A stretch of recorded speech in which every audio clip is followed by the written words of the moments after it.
రెండేళ్లుగా ఆ తల్లిదండ్రులు తమ కుమార్తెను చూడలేదు. ఒక్కసారిగా అల్లుడు ఫోన్ చేసి మెట్ల మీద నుంచి పడిపోయిందని ఆసుపత్రిలో చేర్పించామని చెప్పడంతో పరుగున వెళ్లారు. తీరా అక్కడ ఎముకల గూడులా మారి విగత జీవిగా పడి ఉన్న తమ కుమార్తెను చూసి తల్లడిల్లిపోయారు.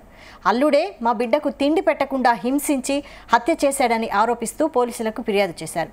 ఈ ఘటన భద్రాద్రి కొత్తగూడెం జిల్లా అశ్వరావుపేట పట్టణంలో చోటు చేసుకుంది.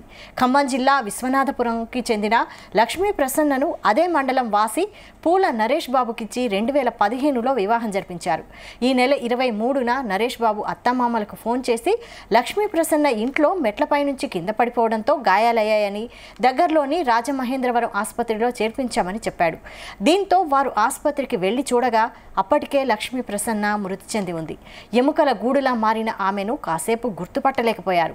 శరీరం అంతా కొత్త గాయాలు, మానని గాయాల గుర్తులు ఉండడం చూసి తల్లడిల్లిపోయారు. లక్ష్మీ ప్రసన్నను అదనపు కట్నం కోసం నరేష్ బాబు, అతని తల్లి, అక్క, బావ హింసించేవారని ఆరోపించారు.